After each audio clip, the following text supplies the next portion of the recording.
और बंधुओं, वामन भगवान के दर्शन करके राजा बलि बड़े धन्य हो गए। राजा बलि वामन भगवान से कहने लगे कि आज आपके रूप माधुर्य का दर्शन करके मेरे हृदय के अंदर ऐसा भाव आता है कि मैं आपको क्या क्या भेंट कर दूं। यदि आपके हृदय में कोई याचना हो, कोई प्रार्थना हो, आप कुछ लेने का भाव लेकर के यदि आए हैं तो आप स्वयं बता दीजिए। वामन भगवान बोले कि देखो राजा बलि, हम तुम्हारे द्वार पर याचक बन करके नहीं आए, याचना लेकर नहीं आए। हम तो तुम्हारे द्वार पर यज्ञ भगवान के दर्शन करने के लिए आए हैं। यज्ञ भगवान के हमने दर्शन कर लिए, अब हमको जाने की अनुमति प्रदान करो। राजा बलि बोले ऐसे कैसे हो सकता है? मेरे द्वार पर जब भी कोई आज तक आया है, मैंने कभी किसी को खाली हाथ जाने नहीं दिया। आपके रूप माधुर्य का दर्शन करके तो मेरे मन में आता है कि मैं अपना सर्वस्व आपको अर्पित कर दूं। मनी मन वामन भगवान सोच रहे हैं कि बलि तुम बिल्कुल ठीक कहते हो, हम तेरा सर्वस्व लेने के लिए ही यहाँ आए हैं। वामन भगवान बोले देखो राजा बलि, हमें बड़ी शीघ्रता है, हमें तुम्हारे पास से कुछ चाहिए नहीं। राजा बलि बोले ऐसा कैसे हो सकता है? आपको कुछ ना कुछ तो लेना ही पड़ेगा।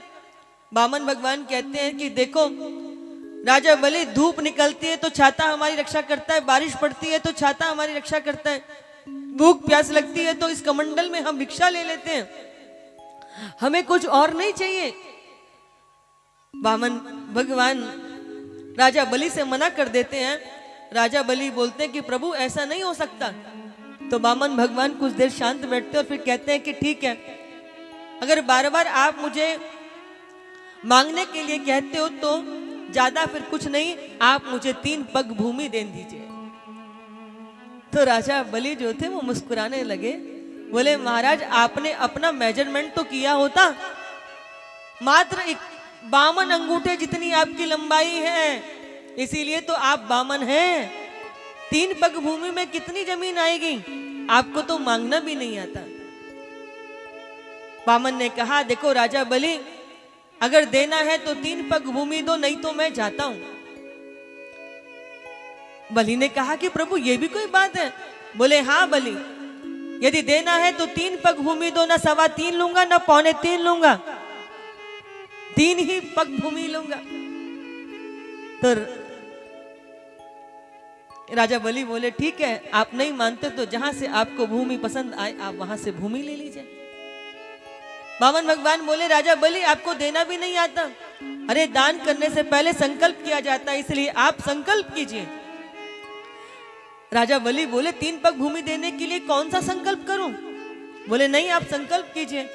शुक्राचार्य जी बैठे बैठे देख रहे थे, समझ गए कि जरूर दाल में कुछ काला है कि 3 पग भूमि देने के लिए आखिर सामने वाला देने को तैयार है, तब भी ये संकल्प कराने के पीछे क्यों पड़े हैं? माताओं आप जानती हो संकल्प कराने के पीछे कारण क्या है? आप जब कोई घर मकान खरीदते हो तो सबसे पहले किसी को धन देने से पहले आप क्या करते हो कि मकान तो हमारा तभी होगा जब इसकी रजिस्ट्री हो जाएगी, है ना? जब तक रजिस्ट्री नहीं होती, आपके हाथ में रजिस्ट्री के कागज नहीं आ जाते, आपके हृदय में धकड़ धकड़ लगी रहती है कि जब तक रजिस्ट्री नहीं हुई ये हमारा नहीं हुआ। आप तीर्थ क्षेत्रों में आते हो, बहुत सारे पंडित पुरोहित आपको मिलते हैं, आपके पास धन नहीं होता तब भी वे कहते हैं कोई बात नहीं महाराज, आप तो चावल फूल लेकर के संकल्प कर लो, घर जाकर के बाद में पैसे आप भेज देना। और आजकल तो बड़ा अच्छा जमाना आ गया भैया, गूगल से है, फटाफट फटाफट आप गूगल पे कर देते हो। तो वो कहते कि आप डाक से भेज देना, अकाउंट में ट्रांसफर कर देना, आप तो संकल्प कर लो। क्योंकि आपके पुरोहित जानते हैं कि यजमान ने एक बार संकल्प कर लिया तो धन अवश्य भेजेगा, रातों की नींद उड़ जाएगी, परंतु जब तक धन नहीं भेज देगा तब तक चैन से नींद आने वाली नहीं है। संकल्प अर्थात पक्का रजिस्ट्रेशन। अब शुक्राचार्य जी को लगा कुछ गड़बड़ है, तो शुक्राचार्य जी ने ध्यान करके जब देखा तो समझ में आ गया कि ये कोई वामन नहीं है, ये साक्षात श्री हरि मेरे शिष्य का सब कुछ लूटने के लिए चले आए हैं। तत्काल राजा बलि का हाथ पकड़ करके कोने में ले गए कि तुम संकल्प मत कर लेना, ये कोई वामन नहीं है, ये साक्षात श्री हरि तुम्हारा सर्वस्व लूटने के लिए आए हैं। तो राजा बलि बोले, गुरुदेव आपने ही मुझे संस्कार दिया है कि अगर किसी को वचन दे दो तो फिर पीछे पलटकर नहीं देखना चाहिए। अगर ये साक्षात श्री हरि हैं तो आपके शिष्य का इससे बढ़कर सौभाग्य क्या होगा कि स्वयं साक्षात हरि को आपके शिष्य के द्वार पर याचक बनकर के आना पड़ा। और यदि ये साधारण ब्राह्मण है तो 3 पग भूमि में क्या ले जाएगा। अपने गुरुदेव की आज्ञा को भी जिन्होंने उल्लंघन कर दिया, पर शुक्राचार्य जी से रहा नहीं गया। जैसे ही कमंडल लेकर के आए और हाथ में जल लेकर के संकल्प करना चाहते थे, तैसे शुक्राचार्य जी उस कमंडल की टोटी में आकर के बैठ गए। अब संकल्प करने के लिए जल झार रहे, परंतु उस कमंडल से जल नहीं आ रहा। तो भगवान ने क्या किया, आसन की कुशा से एक सीख लेकर के अंदर फेंकी है। तो क्या हुआ, शुक्राचार्य जी की एक आंख जो है गोविंदाए नमो नमः हो गई। जैसे भगवान कहना चाहते हैं, गुरु की दृष्टि तो वो होती है जो संपूर्ण विश्व को एक भाव से देखना सिखाए।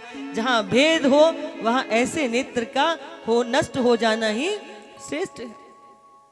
कमंडल में से जल आया। ब्राह्मण रूपाय वामना इमाम तीणी पदानी पृथ्वी अहम संप्रददे करके जैसे ही संकल्प लिया है, देखते ही देखते वे नन्हे से वामन भगवान विराट बन गए। बोलिए विराट भगवान की। अब तो मुखमंडल का दर्शन ही नहीं हो रहा, इतना विराट स्वरूप सब देखते ही रह गए। क्षणार्ध में भगवान ने अपने शरीर को ऐसा विस्तार दिया, एक ही पग में संपूर्ण पृथ्वी को नाप दिया। दूसरे पग में उन्होंने स्वर्ग इत्यादि लोगों को नाप दिया। और दूसरे जब चरण से वे नाप रहे थे तो उनका चरण स्वर्ग इत्यादि लोगों को नापते नापते ब्रह्मा जी के पास सुतल लोक में पहुंच गया, सप्तलोक में। वहां ब्रह्मा जी ने भगवान के चरण का अभिषेक किया। और जब उन्होंने भगवान के चरणों का अभिषेक किया ना, तो भगवान के चरणों का अभिषेक जो किया वही जल बाद में क्या कहलाई है, गंगा जी। बोले गंगा मैया की जय। जिनको भगवान शंकर जी ने अपनी जटाओं में धारण किया है। वामन भगवान के विराट स्वरूप के उस स्वरूप के जो चरणों का वह चरणोदक ही क्या है, साक्षात गंगा जी हैं, जिसमें आज भी संपूर्ण विश्व स्नान करके अपने आप को धन्य अनुभव करता है। संपूर्ण विश्व के पापों को धोने की सामर्थ्य जिनमें है वह गंगा जी भगवान श्री हरि के चरणों का ही चरणोदक है। अब इधर क्या हुआ, भगवान ने 2 चरणों में संपूर्ण लोगों को नाप दिया। राजा बलि हाथ जोड़ करके खड़े हैं। वामन भगवान कहते हैं कि राजा बलि तुमने मुझे 3 पग भूमि देने का वचन दिया, मैंने तो संपूर्ण 2 पग में ही नाप दिया। अब तुमने यदि तीसरे वचन को यदि पूर्ण नहीं किया तो तुम पर कलंक लग जाएगा वचन पूर्ण न करने का। राजा बलि बोले कि मुझे इस बात का भय नहीं है कि मुझे नरक मिलेगा, मुझे कलंक लगेगा। मैं आपसे कुछ पूछना चाहता हूं, धन बड़ा होता है कि धन का मालिक बड़ा होता है?